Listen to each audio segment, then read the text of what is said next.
Assalamualaikum warahmatullahi wabarakatuh. Saya Citra Dara Muharami dengan NIM 19010591, di mana saya ingin memenuhi tugas midterm saya, yaitu tentang permasalahan ataupun isu hukum, di mana saya ingin menjelaskan tentang persoalan living law dalam KUHP yang baru. Nah, di mana di pasal 2 ayat 1 KUHP yang baru itu disebutkan ketentuan sebagaimana yang dimaksud dalam ayat 1 tidak mengurangi berlakunya hukum yang hidup di dalam masyarakat, yang menentukan bahwa seseorang itu patut dipidana walaupun perbuatan tersebut itu tidak diatur dalam undang-undang ini.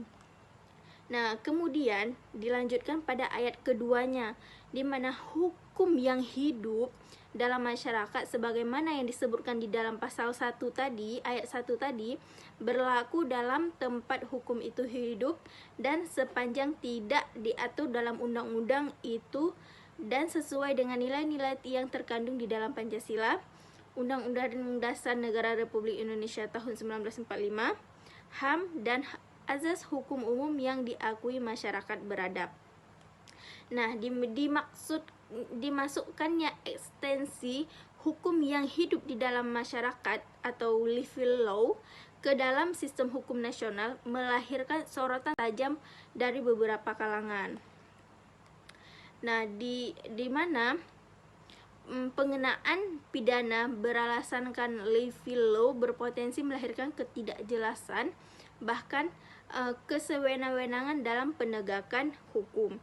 Di samping itu juga, pasal tersebut juga menyalahi azas legalitas yang mengedepankan kapasitas. Azas legalitas hanya mengakui hukum yang tertulis, sementara hukum yang hidup karena tidak tertulis mengandung ketidakpastian yang bersinggung dengan prinsip legalitas. Nah, sebelum kita membahas jauh, setidaknya kita harus mengetahui dulu apa itu living law. Nah, konsep living law itu muncul di era di mana paradigma hukum positif berkembang sangat cepat, di mana living law ini adalah respon terhadap positisme hukum yang mereduksi hukum sekedar kepada hukum yang tertulis yang disusun oleh negara dan menomorduakan hukum yang hidup di tengah-tengah masyarakat. Itu adalah living law. Nah, sekarang saya ingin menjelaskan tentang persoalan paradigma, di mana ada beberapa yang perlu disoroti ketika living law itu dituangkan ke dalam orde pemidanaan di KUHP yang baru. Nah, saya akan menjelaskan ada 3 persoalannya, yaitu yang pertama itu adalah secara paradigmatik, di mana ada inkonsistensi dari para pembuat hukum ketika merumuskan KUHP. Nah, berdasarkan azas kepastian hukum yang diatur di dalam pasal 28 Undang-Undang Dasar 1945 ini, Indonesia hanya menerapkan prinsip civil law. Hanya hukum yang tertulis yang diterapkan melalui prosedur legalitas nasional yang dianggap sah sebagai hukum di Indonesia itu sendiri. Nah, karena itulah bahkan seorang hakim sekalipun tidak bisa membuat hukum selain yang ditetapkan di dalam hukum positif.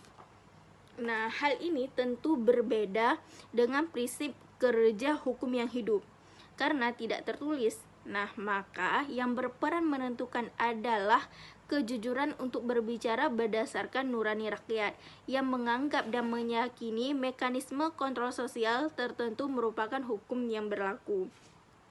Model hukum sejenis ini hanya mungkin diterapkan di dalam negara yang menganut sistem common law, di mana seorang hakim itu memiliki kelenturan untuk membuat hukum sendiri. Nah, yang kedua ini di mana munculnya persoalan konseptual ketika living law diintegritaskan ke dalam suatu sistem pidana nasional. Hukum KUHP yang menjelaskan bahwa tindakan pidana meliputi 2 hal sekaligus, yaitu kejahatan serta pelanggaran. Nah, konsekuensinya ini setiap pelanggaran terhadap kebiasaan cara hidup dengan norma informal lain dapat disebut sebagai tindakan pidana.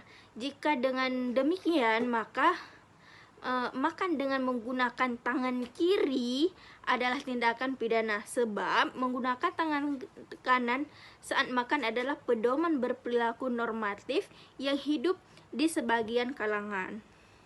Nah, persoalan yang ketiga ini yaitu pemanfaatan civil law, di mana di dalam struktur hukum nasional sudah terakomodasi secara proporsional pada pasal 5 ayat 1 Undang-Undang Dasar